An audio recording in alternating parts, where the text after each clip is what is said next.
Bonsoir à vous, j'espère que vous passez un bon dimanche et voilà, je rentre ce soir d'une séance de cinéma avec mon épouse où on a été voir le documentaire de Vincent Munier, Le chant de la forêt, et c'était vraiment superbe. Et je crois que c'est important de rappeler que quand on vit à deux, quand on est dans une vie sentimentale riche, eh bien on partage ces moments. Aller au cinéma, et plein d'autres moments, et c'est ça le but de la vie à deux. C'est bien sûr de continuer son propre chemin personnel et aussi d'être ensemble et de continuer à progresser, à discuter, à évoluer sur nos chemins de vie. Et ce soir, je voulais justement rappeler les 5 piliers qui, pour moi en tout cas, composent cet amour authentique dont je parle souvent. 5 piliers qui sont, on peut dire, 5 valeurs. Si vous êtes célibataire, veuf ou divorcé, et que vous décidez, vous avez le désir d'aller revivre une vie sentimentale, ou si vous êtes déjà dans un couple, eh bien vous demandez, est-ce que nous vivons vraiment ces 5 piliers, ces 5 valeurs? Alors le premier, c'est l'engagement. Je crois que dans la vie, il faut être clair, et il ne faut pas être café au lait. C'est-à-dire qu'on va dans l'amour avec vraiment l'envie à deux de construire un bonheur, un bonheur à deux. La clarté de son intention, la clarté de ce qu'on veut, c'est vraiment quelque chose de très important, et c'est ça qui permet aux choses de se réaliser dans la vie. La deuxième valeur, c'est la confiance. On s'engage à deux et on est clair sur nos intentions, nous sommes les jardiniers, nous sommes les architectes de notre vie, et cela repose sur la confiance mutuelle qu'on a l'un envers l'autre.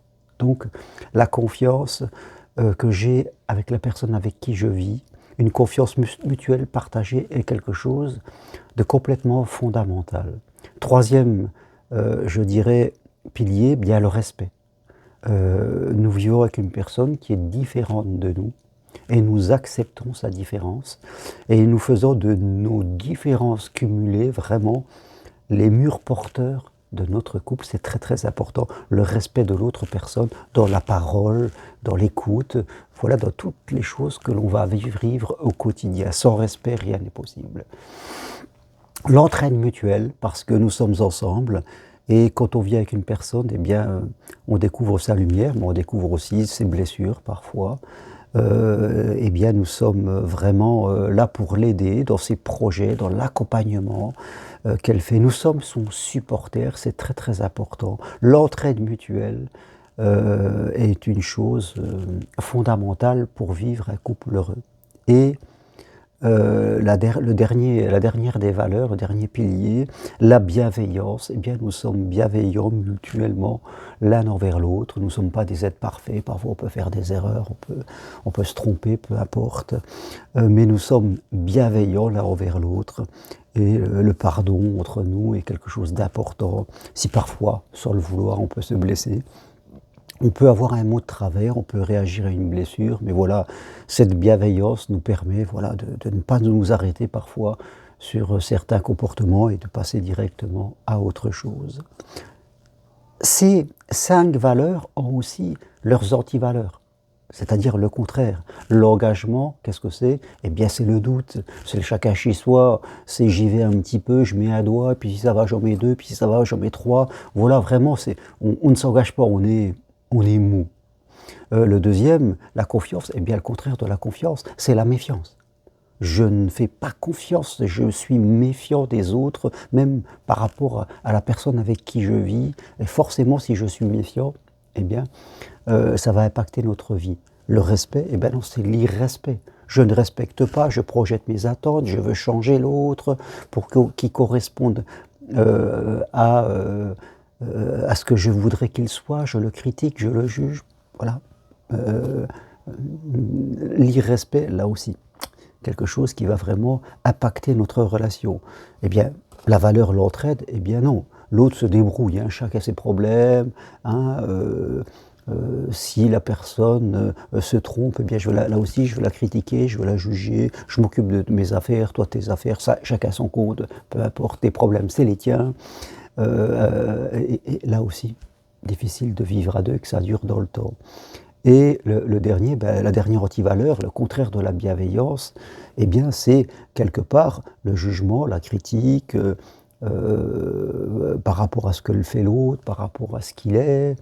Même si parfois il se trompe, eh bien voilà, et que ça nous blesse, on va vraiment réagir de façon brutale, parfois avec des mots vraiment méchants et agressifs. Donc on est vraiment dans le contraire de la bienveillance.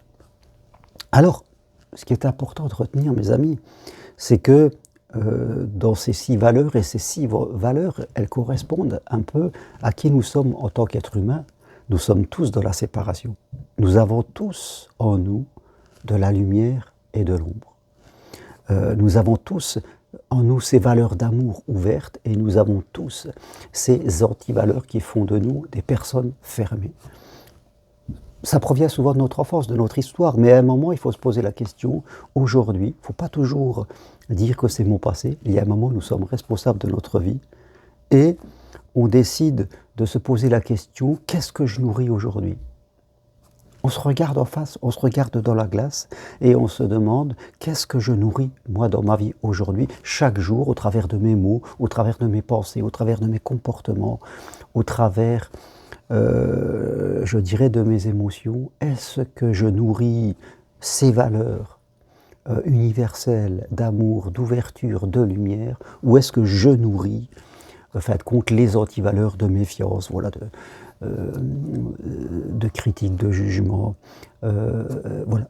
Où est-ce que j'en suis, moi, dans mes moteurs de mes comportements? Est-ce que mes moteurs vont vers la lumière ou est-ce qu'ils me maintiennent dans l'ombre? Je crois que c'est important de se poser cette question et de choisir en conscience et en responsabilité, parce que quelqu'un qui évolue dans sa spiritualité, eh bien c'est quelqu'un qui se sent responsable de sa vie, des choix qu'il fait. Eh bien on décide de nourrir la lumière. Et plus on va nourrir la lumière, plus l'ombre, je dirais, va baisser. Par contre, si on décide de rien faire, si on décide de rester dans ce que l'on est à un moment, eh bien, on va renforcer l'ombre et on finira comme beaucoup par critiquer les hommes, critiquer les femmes, critiquer l'amour que ça ne marche pas, alors que, fin de compte, c'est nous qui refusons de progresser pour pouvoir attirer à nous l'amour authentique que nous voulons. Si nous ne le vivons pas à un moment, c'est que nous ne faisons pas la progression que l'amour nous demande de faire. Voilà ce que je voulais partager avec vous aujourd'hui. Alors posez-vous la question de où est-ce que vous en êtes et qu'est-ce que vous jardinez tous les jours, l'ombre ou la lumière. Et si vous voulez aller plus loin, prenez un rendez-vous avec moi. C'est possible à distance de chez vous. Suivez mon enseignement En route vers l'amour pour les célibataires, veufs et divorcés qui veulent progresser pour vivre vraiment l'amour authentique. Devenez psychopraticien si vous le souhaitez en suivant mon enseignement individuel possible de chez vous à distance, ou venez marcher sur le chemin de Compostelle en mai et en juillet pour vivre vraiment une aventure différente. Des infos sur mon site germainrocari.com. Merci, à bientôt, au revoir.